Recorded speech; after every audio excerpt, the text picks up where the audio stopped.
శ్రీ ఐలాపురం వెంకయ్య గారు, ఐలాపురం రామయ్య, కోటమ్మ దంపతులకు 1935వ సంవత్సరంలో మార్చి 23వ తేదీన తురుమురుకోట గ్రామంలో జన్మించారు. ఆయన భార్య ఇందిరాదేవి నిరుపేద కుటుంబంలో జన్మించిన వెంకయ్య గారు కష్టపడి ఎదిగి విజయవాడలో ఐలాపురం పేరుతో హోటల్ స్థాపించారు. శ్రీ ఐలాపురం వెంకయ్య గారు 2009లో ఉమ్మడి కృష్ణా జిల్లా స్థానిక సంస్థల నుంచి ఎమ్మెల్సీగా ఎన్నికయ్యారు. బీసీల అభ్యున్నతికి నిరంతరం కృషి చేశారు. బీసీ ఫైనాన్స్ కార్పొరేషన్ ఏర్పాటుకు సహకరించారు. శాలివాహన కుమ్మర సంఘ అధ్యక్షునిగా దశాబ్దాల పాటు సేవలందించారు.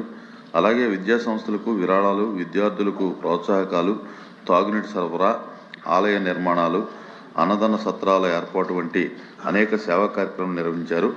ఆయన 2026వ సంవత్సరం ఫిబ్రవరి 15వ తేదీన మరణించారు. శ్రీమతి టి రత్నాబాయి గారు 1946వ సంవత్సరంలో డిసెంబర్ 31వ తేదీన రంపచోడవరం గ్రామంలో జన్మించారు. వీరి భర్త పి సత్యనారాయణ, వీరికి 2 కుమారులు ఉన్నారు. శ్రీమతి టి రత్నాబాయి గారు 1972లో ఎల్లవరం, ప్రస్తుత రంపచోడవరం నియోజకవర్గంలో మొదటి ఎమ్మెల్యేగా ఎన్నికయ్యారు.